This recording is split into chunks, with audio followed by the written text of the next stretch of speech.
Good morning and welcome to Psyfeld. This morning's discussion will be on the Barber. So where would the group like to start? Any particular character or scene?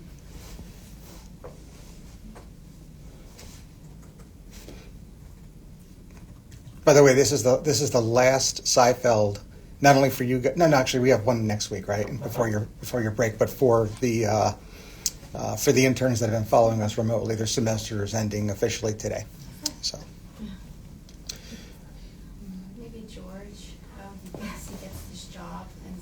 On the Penske file. And then his boss comes back after a week and he's like, just the interaction between them I thought was funny. Yep. So George does get a new job. We observe his behavior at the workplace. Any of that behavior result in clinically significant distress or impairment? And if so, how? I thought his insistence on maintaining this facade that he doesn't need to ask clarifying questions, that he just gets everything, led to ultimately his leaving that job and then not having a job, right? Yeah. It's funny though because he was right the first time, right? They did hire him and he was supposed to be there, but he didn't ask what he was supposed to be doing. He didn't ask he had no self advocacy, and that really led to his ending that job very quickly. Mm-hmm. Yep, and again, I think it's reasonable to assume, and maybe something that a clinician would inquire would be any pattern of behavior, because it results in his loss of job. It might actually adversely impact his vocational functioning. And yes, if you cheat and if you've watched prior episodes and prior seasons of Psyfeld, George does not do a good job of keeping or sustaining a job. Right, and there's subsequent financial hardship there. So the answer would be yes. You got to cheat a little bit, but that's really not beyond what we would do in clinical medicine. Is that we would ask our patient social history, and if we see there's a pervasive pattern of not being able to sustain employment, and obviously the economic burden that results in, maybe even loss of health insurance, we would say yes, that it is clinically significant. So now that we think that there's a disorder in play, what's in our differential? I would say he did do a pretty good job of nestling himself in while he was there and sort of being charming and making a speech about somebody's birthday. So I feel like maybe that sort of contrast to his inability to hold a job and hold a profession could lead to some unstable relationships. Maybe borderline would be on the differential. Mm-hmm. I think one thing that comes up for me is a lot of underlying anger for George. Generally, it's also cheating and looking back, right? And I think his inability to lose a job is also maybe significant in terms of it shows this ongoing pattern of anger, withdrawal, difficulty with relationships, difficulty with occupation. I think looking at the diagnosis, I don't know if I would go straight to a personality disorder, although I do think there are some long-term characteristics that are impacting him. He often strikes me as more neurotic, and maybe more of a anxiety, emotion disorder maybe in the playbook, a GAD or something like that. He's definitely anxious. Yeah. There's probably an anxiety disorder, and again, that's something that we would maybe even support with subsequent or other episodes. But certainly the anger and the difficulty with interpersonal relationships is consistent with borderline personality, if only borderline traits. Whether or not he actually reaches 5 threshold criteria total, he might, but that's certainly something the clinician would consider here. I thought narcissism was a good fit. He had these grandiose ideas about who he was. For a job he was unqualified for, presumably. Mm-hmm. He didn't work on the Penske file at all, but made it seem as if he was Penske material. And then he went ahead and applied for a job with Penske himself. And like you said, he just integrated himself and made himself seem as if he was one of the team from day one. Yeah. Similar to the idea that he is demonstrating borderline traits, but maybe not reach full criteria for borderline personality disorder, there is an element of narcissism, if not, again, full-blown narcissistic personality disorder. Mm-hmm. He's very egocentric, and he does have this conflated sense of self, but I'm not sure he, again, has 5 total criteria required to meet the actual diagnosis. And again, cheating, subsequent episodes. He's out of a job one day. Of course, again, I mean, this is a repetitive theme, and he's sitting down with Jerry and going through some options. And what he wants to do. I want to be, a broadcaster. Jerry's feedback is, sometimes you need to have a career in sports to do that. And George has some insight. He's like, yeah. And then he goes to the next one, which is just as, inflated. And Jerry provides him real, rooted feedback as to how that's really not an option. So he does have some insight, even though, and I think the traits then are born from this childlike perspective that it's a wish fantasy and probably not full-blown narcissistic personality. I think sometimes when I'm doing assessment and I see someone who's like moving from job to job so much and maybe has like some emotional dysregulation like that, I would wonder if there's like a history of ADHD or other like attention issues that are also like making this more difficult to do something long term, making it more difficult to like focus on one thing and like work towards one thing. Yeah, I've never thought about giving George Costanza a neuropsych battery. I think he could benefit from a neuropsych battery. I know you go with the Connor scales, but I think he would benefit given everything else that we see and again everything else that we've discussed pertaining to this character. There was one other point I thought I wanted to make. Something you had said. It escapes me now. But anything else related to George in this particular episode? This is the barber. In a subsequent episode, I'm sorry for jumping, but in a subsequent episode, actually, he tenders a resignation and quits, and then regrets it, and then goes back to work as if nothing happened. So I thought it was very complimentary to this one, where he presumably got hired but maybe didn't, and just went to work as if he did. 1,000%. Yeah. It's the full spectrum of just delusion, maybe. Well, if you're looking at like a neuropsych issue, was that impulsiveness that he then regretted, right? He sent the letter about thinking that he's trying to undo it. Mm-hmm. He can't. No, there's no doubt about that. We can actually not an hour. We could fill an entire day plus focusing on George's work history. And all the different reasons why he either is fired or can't sustain the job. And then I wonder if it would be. And now I'm speaking to the interns in terms of Legacy Project. I wonder if we could even categorize under due to impulsivity, due to B, C, D, and E, and get an idea of the cluster of symptoms that George Costanza demonstrates that directly results in his loss of job or inability to sustain a job. So one of my long weekends, maybe I'll just deep dive that one, but that'll be in the future. What other characters you want to discuss this morning? We're almost halfway through already. It's a quarter after. Jerry, I guess, is the other big character. Yeah. What's going on with Jerry in this episode? He's unable to Ditch his admit to his barber that he did not have What's that about?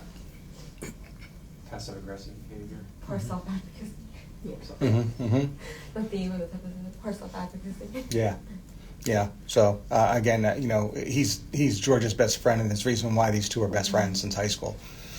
And it's playing out with Jerry in a little bit of a different light, but we see a similar issue here, and Jerry's not feeling comfortable addressing an issue or the issue with his barber. It's interesting with Jerry because I feel like he's someone who really cares what others think of him, right? In the episode last week, he was really upset and dysregulated by his neighbors turning on him. Of course, it was a little bit dramatic, but even then, it's clear in these episodes that one of the things that really hurts Jerry is when people do not like him or are upset with him, and so that's why he avoids this conflict with the barber. Yeah, absolutely.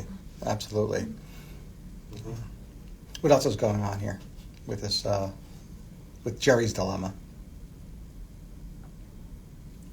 What's it a metaphor for?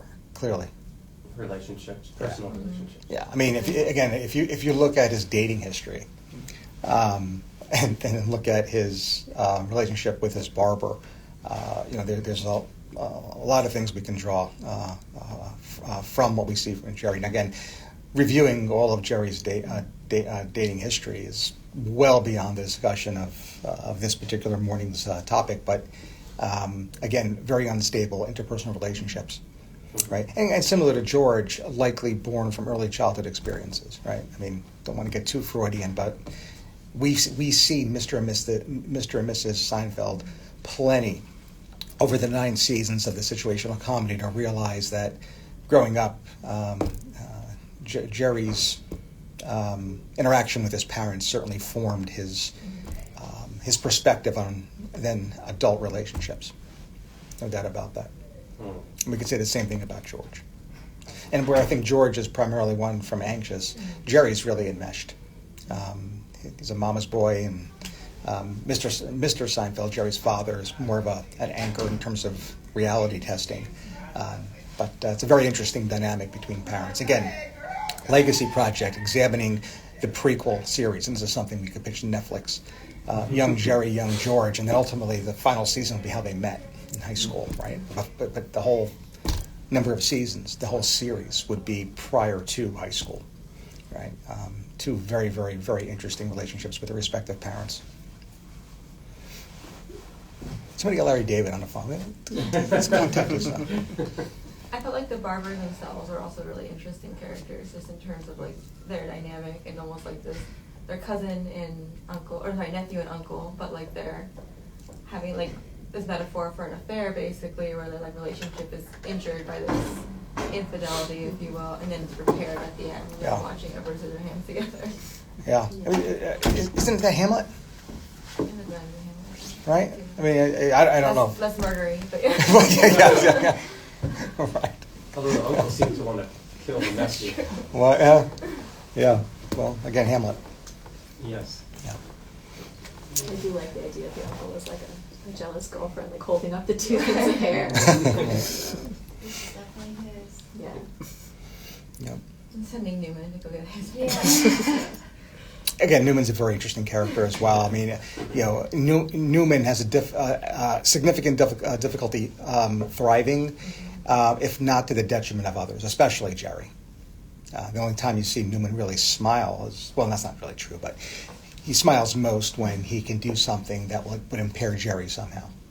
It's funny because if you heard Jerry talking about Newman, about knowing that Newman existed and was like actually this vindictive, you would think he's kind of paranoid, like, why did he think someone's after him? Why did he think his neighbor trying to cut his hair? But these things are really happening, so it's very interesting. Right, he wouldn't put it past Newman. That paints Newman's character significantly. I think to the passive-aggressive point, he was really passive with the barber. Mm-hmm. But then when he found out that Newman was responsible for outing him, he was very aggressive. I think at the closing scene as he went in and took the razor and was going to shave Newman's head. Yeah. Looking at this dyad, now that I think of it, between neighbors, I mean, they're in the same hallway. It's always Kramer, but and Kramer's really the link between the two. I mean, if it weren't for Kramer, Jerry would never see Newman, right? But you have these 2 neighbors, and we talked about George and his work history.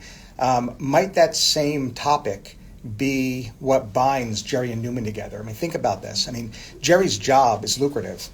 And yet, I don't want to say unstable, but certainly would vary from month to month in terms of income. And it is literally improv. On the other hand, Newman is a postal worker. I mean, his job has the ultimate security, but is incredibly rigid and structured in terms of what he does day in and day out. I mean, there's even an episode where he talks about that the mail never stops, right? I mean, you can't get 2 separate and more distinct work histories and therefore distinct individuals, and it says a lot about their personalities, and I think sheds some light as to why they clash so much. Any other characters? We're about 20 after the hour now, about 5 minutes left.